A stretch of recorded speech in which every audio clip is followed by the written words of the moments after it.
ಇದೊಂದು ಬಹಳ ದೊಡ್ಡ ಸಂಭ್ರಮ. ನಾನು ಭಾಷಣ ಮಾಡಕ್ ನನಗೆ ಟೈಮ್ ಇಲ್ಲದೆ ಹೋದ್ರೂ ಒಂದು ವಿಚಾರ ನಾನು ಹಂಚ್ಕೊಳ್ಳಿಕ್ಕೆ ನಾನು ಬಯಸ್ತೇನೆ. ನಮ್ಮ ಕರ್ನಾಟಕದ ಸಂಪತ್ತನ್ನ ಎಷ್ಟು ಜನ ನೋಡಿದಿರೋ ಏನೋ ನಿಮ್ಗೆ ಗೊತ್ತಿಲ್ಲ. ನಾವು ಚಿಕ್ಕ ಹುಡುಗರಲ್ಲಿ ಇದ್ದಾಗ ಈ ವೈಲ್ಡ್ ಲೈಫ್ ಸಂಪತ್ತು, ನಾನು ತಮಿಳುನಾಡು ಬಾರ್ಡರ್ನಲ್ಲಿ ಇರೋನು. ನನ್ನ ಹತ್ರ ಒಂದು ವಿಡಿಯೋ ಇದೆ. ನನ್ನ ಮನೆ ಗೋಡೆ ಪಕ್ಕದಲ್ಲಿ 50 ಆನೆ ಒತ್ತರಿಸ್ಕೊಂಡು ಹೋಗ್ತಾ ಇದೆ. ನನ್ನ ಮನೆ ಗೋಡೆ ನಮ್ಮ ಊರಲ್ಲಿ. ಸೊ ಅಂದ್ರೆ ಎಷ್ಟು ಆನೆಗಳಿದೆ ಅಂದ್ರೆ, ಮೊನ್ನೆ ನಾನು ಹುಟ್ಟಹಬ್ಬಕ್ಕೆ ಕಬಿನಿಗೆ ಹೋಗಿದ್ದೆ.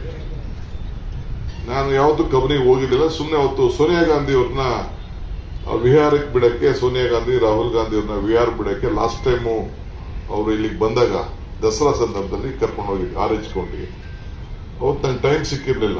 ನಾನು ಚಿಕ್ಕ ಮಾದುಗೆ ಯಾರಿಗೂ ಹೇಳಿದೆ ಅವ್ರು ಕರ್ಕೊಂಡೋಗಿ ಅಲ್ಲಿ ಇಟ್ಟಿದೆ, ಬಟ್ ನಂಗೆ ಟೈಮ್ ಸಿಕ್ಕಿರಲಿಲ್ಲ. ಅವರು ಒಂದಷ್ಟು ಎಲ್ಲ ಹೋಗಿ ಬಂದಿದ್ರು, ಅವ್ರು ನಂಗೇನು ಹೇಳಿರ್ಲಿಲ್ಲ. ಈಗ ಮೊನ್ನೆ ಹೋಗಿದ್ದೆ 15ನೇ ತಾರೀಕಿಗೆ. ನಾನು ನಡೆಯಿಂದ ಒಂದು ರೆಸಾರ್ಟ್ ಇದೆ ಪಕ್ಕದಲ್ಲಿ.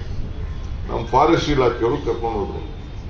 ನನಗೆ ಹುಲಿನ ತೋರಿಸಿದ್ರು, ಚಿರತೆ ತೋರಿಸಿದ್ರು, ಎಲ್ಲ ಅವರೆಲ್ಲ ಸೈಟ್ ಮಾಡಿದ್ರು. ಅದಾದ್ಮೇಲೆ ಸಾಯಂಕಾಲ ನನಗೆ ಬೋಟಲ್ಲಿ ಕರ್ಕೊಂಡು ಹೋದ್ರು.